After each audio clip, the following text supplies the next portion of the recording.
So next procedure is the endotracheal tube suctioning. First is assess the patient vital signs, breath sounds, and appearance prior to suctioning. So after assessing the patient, obtain and organize the equipment. So this is my equipment that are needed, and explain the procedure to the patient or significant other. Wash hands or hand hygiene, assuming that I already washed my hands. This is to prevent the spread of microorganism. And after that, put on personal protective equipment, assuming that I already put the personal protective equipment, and turn suction on between 80 millimeter mercury and 120 millimeter mercury. So after that, open the suction catheter and catheter set and don sterile gloves. And assuming that I already using sterile gloves, and open sterile saline irrigation and pour into sterile cup.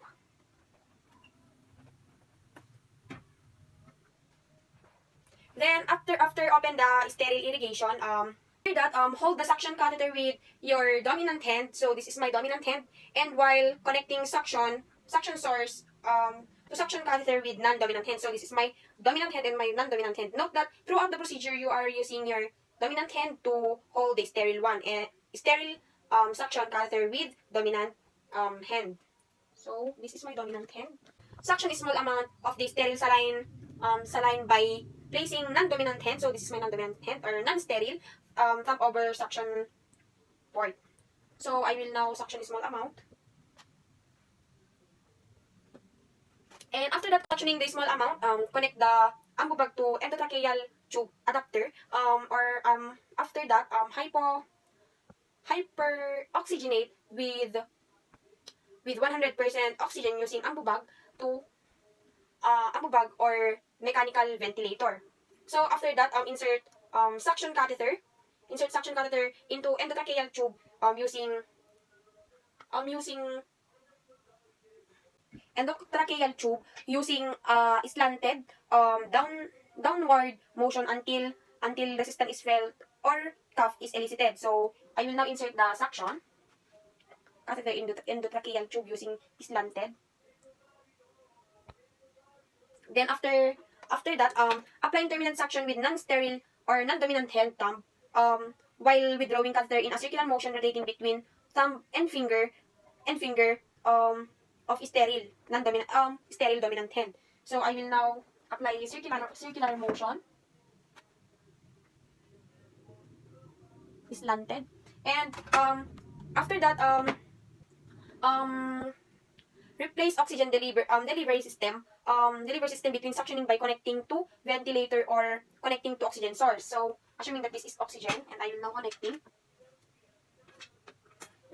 And after that, after replacing oxygen delivery, note that after catheter insertion, allow the patient to return to baseline oxygen saturation level or better before resuctioning. And after that place tip of suction catheter into sterile saline and apply suction. So sterile saline and suction again. And after that, repeat suctioning procedure 2 or 3 times as necessary to remove secretion. After that, reattach oxygen source to endotracheal tube. I will now reattach again to the oxygen. And after that, disconnect suction catheter and wrap catheter around finger and remove glove over catheter. And discard suction equipment appropriately. So I will now discard the suction appropriately. And after that, assess patient's vital signs, breath sounds, and oxygen saturation. So assuming that I already assessed the vital signs. So after reassessing the patient, remove glove and wash hands. So I will assuming that I already removed my glove and discard and wash hands. This is to prevent the spread of any microorganism or infection. And proper documentation include date, time, and procedure, reason for suctioning, patient's tolerance, changes in breath sounds and color, consistency and amount of secretions, patient's tolerance, time suction, current medication suctioning orders, and color consistency of amount of secretions removed.